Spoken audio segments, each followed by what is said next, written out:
ซุปผักแบบนี้มีไผมากินในพี่น้องปองปายส่วนโตข่อยถือว่าเป็นเมนูซุปผักอีกแบบนึงที่ข่อยมักแต่ว่าเว้าเรื่องซุปผักมาแม่นว่าซุปผักแบบใดก็แซ่บเบิดเนาะส่วนซุปผักแบบนี้มันจะแตกต่างจากซุปผักที่ว่าดังอยู่ใน Facebook หรือว่าใน TikTok หรือว่าแพลตฟอร์มหลายๆแพลตฟอร์มพวกเจ้าอันนี้คือเอามาแข้งแล้วก็นอคาเนาะมาใส่นํกันหลังจากนั้นก็ใส่ตามด้วยเห็ดนี่เป็นเห็ดบดก็ได้เด้อพวกเจ้าเด้อหรือว่าเห็ดคอนขาวพุ่นสิมันจังสิแซ่บเนาะใส่ผักหวานลงไปแล้วก็ใส่ผักคะพวกเจ้าผักนี่คือแนะนำให้ผักตามนี้เลยมันจะแซ่บเนาะส่วนเมนูซุปผักตัวนี้น่ะถ้าไผมีนอจ๋าหรือว่านอลั่นใส่นี่แห้งแซ่บเด้แต่ว่าข่อยบ่มีนอจ๋าพวกเจ้าแล้วก็เอาอันนี้ใส่ก็ได้เนาะ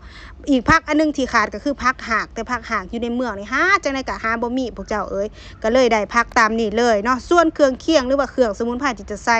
ต้องใส่เป็นข่าเด้อพวกเจ้าเด้อจังแซ่บเนาะใส่เป็นข่าเหลืองข่าใหญ่ข่าแก่นี่ล่ะพวกเจ้าเนาะเอามาหั่นแบบนี้เพื่อให้มันตำง่ายเครื่องเคียงนี่ง่ายแฮงเลยพวกเจ้าใส่ข่าลงไปแล้วก็ใส่บักพริกป่นใส่ผงนัวกับเกลือซ้ำนี่เสือบ่พวกเจ้ามันก็แซ่บแล้วเด้อันนี้คือแซ่บไผแซ่บมันเนาะส่วนซันก็แม่นว่าแบบนี้ก็คือเลิศแห้งเลยตำให้มันละเอียดแล้วก็เอามาใส่ผักที่เฮาเตรียมไว้พวกเจ้าคลุกเคล้าหรือว่าโคเลให้มันเข้ากันเป็นอันเสร็จสิ้นพวกเจ้าเอ้ยเฮ็ดง่ายแห้งแถมเป็นเมนูที่เพื่อสุขภาพอีกพวกเจ้าถ้าพวกเจ้าบ่กินผงนัวตัดออกก็ได้ใส่อีหยังก็ได้เนาะพี่น้องเนาะใส่ตามที่เฮามักเลยแต่ว่าถ้าต้นตำรับหรือว่าฉบับบ้านเกิดเมืองนอนข่อยแม่นเฮ็ดจังซี่พวกเจ้าใส่แต่2อย่างก็คือเกลือแล้วก็ผงนัวแต่ว่าผักคือจะเป็นผักสดจากธรรมชาติมันก็เลยเฮ็ดให้มีความรู้สึกว่า